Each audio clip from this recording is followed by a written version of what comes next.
Well, I think, like I said, the first thing is figure out your why. Like, why are you doing what you're doing? And it's not as easy as you think. It takes a lot of digging deep and figuring it out and finding what your purpose is, because your business's success depends on relationships, relationships with customers, relationships with employees, and relationships with stakeholders. What do they all have in common? They're all human. Because no matter if your business is B2B or B2C, it's really H to H, human to human. Welcome to the Human Connection Podcast. I'm your host, Carl Ponto. Each week, I'll bring you stories, insights, and practical advice from experts that you can apply to your growing company and daily life. This week, I'm excited to connect with Jolie Goodson. This week, I'm excited to connect with Jolie Goodson. For more than 20 years, Jolie has been helping businesses build their brands. On January 1st, 2021, she launched Branding Matters, a podcast she created to help build brand equity for businesses. In a world consumed by fierce competition and endless noise, this is the podcast that cuts through the clutter and reveals the secrets to success in the game of business. In each episode, she interviews visionaries, game changers, and industry titans who discuss why branding matters. Today, Branding Matters is one of the top branding podcasts worldwide. She's also a professional speaker who delivers valuable content that inspires and educates her audience on how to build badass brands of their own. When she's not helping people build their brand, she helps victims of domestic abuse get back on their feet by volunteering for Gems for Gems, a nonprofit that empowers women to empower themselves. Last but most definitely not least, she is the proud mom of two amazing young women who can Last but definitely not least, she is proud mom of two amazing young men who continue to inspire her every single day. Congrats on Branding Matters and welcome to the Human Connection Podcast. Thank you, Carl. It's so nice to be here. Thank you for inviting me. So the obvious question to kick things off is, why does branding matter so much for growing businesses? That's a pretty obvious question, I guess, right? Considering the name of my podcast. Well, I mean, branding matters for many, many reasons. I think before I tell you why branding matters, I think I would, if I can, I'd like to share where I figured that out. So sure. It all started, as you heard, I started my podcast on January 1, 2021, and we were all in lockdown at the time. I'm in Calgary, Canada. And my background is advertising and marketing. Before I got into the merch world, I worked on the agency side. I worked at, the last agency was called Ogilvy. And, my background, I've been in advertising, marketing, branding for 30 plus years. I started when I was 10. And so when we were all in lockdown and I started noticing that people were on social media and people were getting laid off because of COVID and forced entrepreneurship became a real thing, people started starting their own businesses, which was fantastic. But what I started seeing is all of a sudden, everyone was online saying, have my business, buy my product, buy my service, buy my product, buy my service. And there wasn't enough thought into, before you go from deciding you want to start your own business to then marketing it, you need to figure out what your brand is. What's your why? What's your purpose? Why are you doing this? And then when you figure that out, then tell that story to the world through your marketing. And so what I learned, and I learned this from my own personal journey, which I share when I do my keynote speaking, which is too long to basically say here. But in a nutshell, I learned that to stand out and for people to notice you and to people connect with you, you need to make sure you have a really strong brand. And then that's where I realized branding matters. And when I started looking at all the biggest brands in the world and the most successful ones, whether it's, Nike or Apple or Airbnb or Harley Davidson, I mean, these are all really iconic brands that people will spend, and Yeti is another one, people will spend whatever it takes for that product because people don't buy brands, they buy into brands and everything that they personify and the ethos of what that brand means. And they'll spend, $60 for a mug where they used to spend $10 because they're buying into everything that Yeti represents and offers. So that's why branding matters. And I think it's something that so many companies fail to realize because there's a relationship involved and it's hard to quantify and kind of a number on that sort of relationship in a way that fits on a neat little dashboard. And so a lot of the focus for companies has been on the metrics and the bottom line in that sell, close deals. And since they can't easily measure the brand and it's such a nebulous thing that they ignore it, and then they realize it's harder and harder to close deals, and people aren't willing to spend as much for their services, and it's because there's no real relationship involved. Yeah, absolutely. And I think it goes deeper than that too. When you talk about building connections and building a fan base, think about a product or a brand that you love, that you will go to the ends of the earth for, right? Because you love everything they stand for, you feel a real connection to them. I'll tell you, if I may, I'll tell you a really quick story, and I think this really sums it up. So I am a bit of a coffee snob, and I like Starbucks. That's just me. I mean, maybe some people hate Starbucks, but I love Starbucks. And I was on vacation last summer, and I was kind of in the middle of nowhere, to be honest with you. We were visiting some friends on the island, and I looked I have the Starbucks app on my phone, and I saw that the Starbucks was about 20 minutes from where we were staying. Well, that every single morning, and we had coffee there. Like I could have just had coffee there, but I love the coffee so much that I would get in my car and drive 15 minutes every morning to sit down. And it was the experience, and that's a whole other thing. It's about the whole brand experience. Sit down there, get my coffee, do what I needed to do. That really meant a lot to me. And so you do whatever you need to do to get that product or that service or whatever the offering is that company offers. And that's a really strong connection. And people will spend, like I said, it's back to my podcast is about helping people build brand equity for their business, because when you have that brand equity, then you take price out of the equation, right? Because people will use your product and do business with you regardless. And you could have passed a dozen other coffee shops offering something cheaper or all these other sure cheaper. You ignored them because you were laser focused on what you wanted, which was the experience and the product that you had a relationship with beyond just and trust. And what it was, and the trust. That's the other thing too, is when, we talk about consistency and how do you build a brand. And I talk about this again in my presentations, is consistency is so important, because that's how you start to build trust. People start to know that, that anywhere you go, anywhere in the world, and you sit down at Starbucks, it's going to taste the same, pretty much, give or take, right? And so that's building trust. And trust is a huge part of building a brand.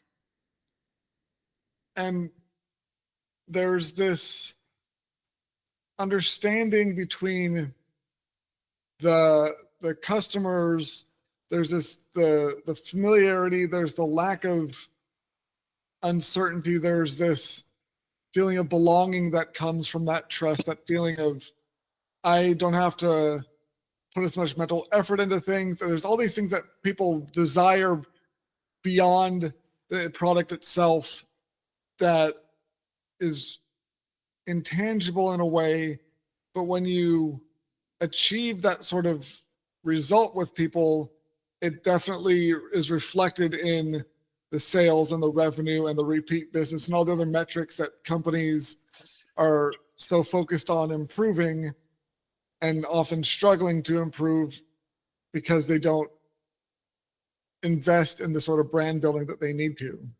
Yeah. So when you're trying to build a brand or rebuild a brand, what are some of the things that you recommend a business do?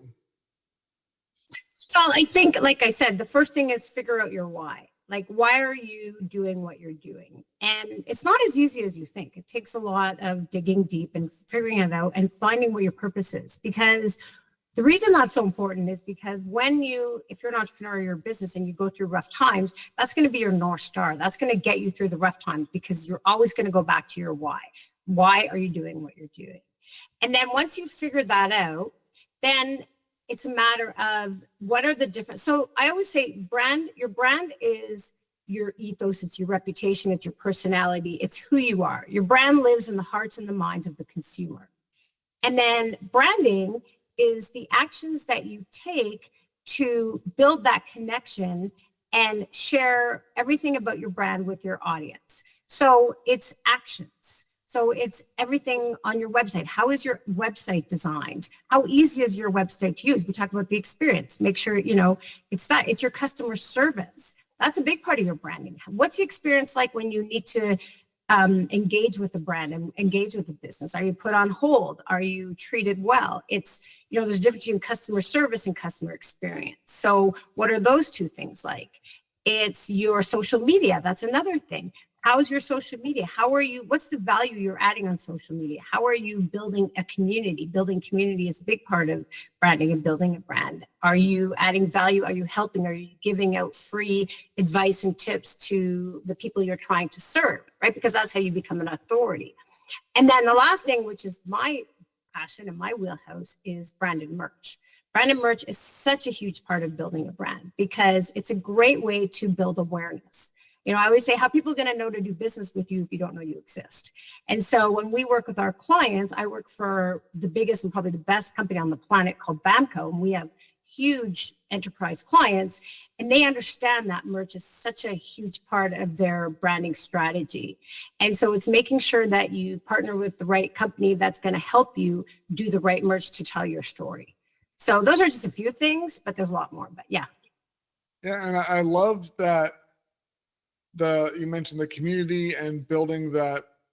The merch makes a lot of sense if you're building a community, so people can, again, like having a uniform or having kind of shared visual style that fits with the brand, and people feel like if they're at an event and they see someone else wearing the same brand's merch, oh hey, we all, there's immediately a connection. Exactly. It takes little to no effort to establish, even if you haven't met each other before. But because you're both wearing the same merch, you automatically have a connection there. And having those communities around the brand, I mean, that's something that I know Nike's done really well. I had another guest on my podcast talking about the importance of community, and it's reminded me of how important that is, because when you get people engaged with the brand, even if they haven't bought anything yet, the more they engage with the community and connect with people there, it's like an inevitability that they'll eventually invest in a product and it'll convert to a paying customer.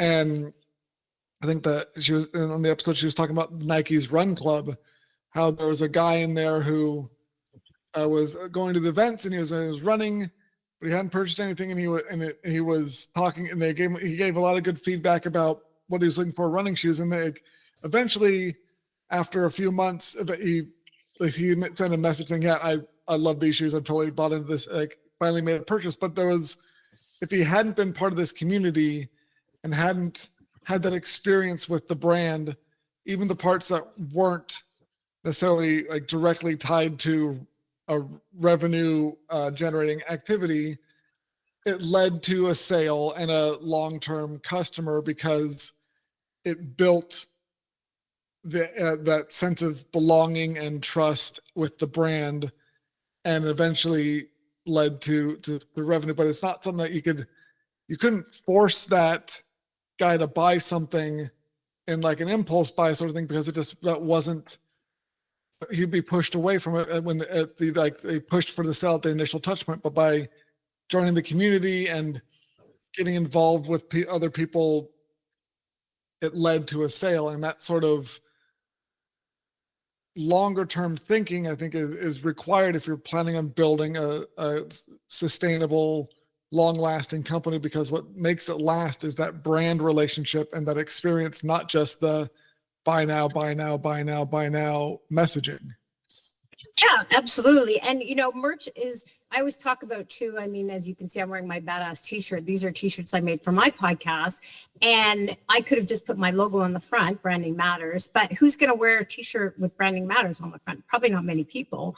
But again, it's about building connection. And I thought, okay, I'm going to put my logo on the back, but I'm going to have, because I'm the branding badass. And I thought, if I put badass on the front, I'm not the only badass out there. There's a lot of you. And so whenever I wear my t-shirt, I get people, where'd you get your t-shirt? I want one. And I sell them on my website because it's building that connection. And so, merch isn't just putting a logo on something. It's also, you can do really fun messaging, something that someone's going to also connect with, right? Because again, it's back to that building the community. And some of the biggest brands, I mentioned Harley Davidson earlier, they have a ton of merch because there's so much pride associated with that brand, right? That people, I'm not a Harley driver, but I love the brand because it really does a great job of building community, and community is so important. And merch is a great way to build community, because when you see someone, I had Charlie Parsons, who's the creator of Survivor, actually on my show, and Survivor is the longest running brand on TV. And if you go to their website, all the merch that they have, because Survivor is a true cult brand, and that community, people want to be a part of it to this day, and they have just endless merch. So yeah, it's a huge part of helping to build those connections through building community. Yeah, and I saw the shirt when you joined the call, and immediately I knew we were going to merch, and because I remember seeing when I was reaching out to you, I saw that the branding badass. I was like, oh, I love that moniker. And so when I saw a couple of the shirts, it's just shirts too. Oh, that's perfect. And then but it makes so much sense because I understand your brand. You make it easy to understand how what your brand is and how you approach it. And it's something that it helps me and helps other people connect, because it like you said, that having that word on the front and not just your logo evokes the right emotions in people that are going to be good fits to join the community. So I think it's a elegant way to build connections, and it is able to engage people in a way that really connects them quickly, which is something that, again, brand companies are trying to do and often struggle to do because they don't approach it from this way that people actually find connections and build relationships. Yeah, absolutely. And I do want to add one more thing to that. Merch is great if it's done right. People are investing a lot of money in merchandise, especially, companies that we work, they're enterprise companies. And if you just slap a logo on a t-shirt and call it a day, you might as well just throw it in the garbage. And so we take the time to really work with our clients and think, okay, if you're going to invest in this, I did a post recently about how do you know you're getting an ROI on your merch investment? Well, the best way to know is when people are actually wearing it and people are actually sharing it on social media and they're paying money to wear your brand, and they'll want to steal it at trade shows. And so how do you do that? Well, you want to make sure it's engaging, it's fun, it's different. It's all those things where people are going to want to do that. And that's where, again, we're not just order takers where you sit down and order t-shirts. It's a matter of, okay, what's your goal? What are you trying to accomplish? Who's your audience? And then let's think of something really fun and engaging maybe that we could put on your merch that's really going to connect with them. And that's what makes it that much more valuable and definitely worth it. Yeah, I love that. You see so many kind of like I've known people like small business owners that do merchandising to help put the company's logos on like a pen or something, but it's like, if it's just your logo, it's just another pen in the box. But if you add another shirt that becomes a wash rag because you don't really care about the thing, there's no real emotion behind it. But when if it's done right, then it becomes this great ROI, because it's people, every time they wash, every time they look at it, every time they wear it out grocery shopping, they're promoting not just awareness of that your company exists, but they evoke the emotions that you want people to be feeling about your brand. Exactly. And talking about it when you're not in the room. And that's what really moves the needle for the next time someone sees an ad or is looking for what your brand offers. They're going to think of you first because they saw the fun piece of merch, not just your logo slapped around somewhere haphazardly. Yep. Well, thank you so much for connecting with me today, Jolie. If you enjoyed this episode of the Human Connection Podcast, please leave a review, and share it. If you'd like to connect with myself or Jolie, check out the links in the show notes. And remember, no matter if your business is B2B or B2C, it's really H to H, human to human. Happy connecting.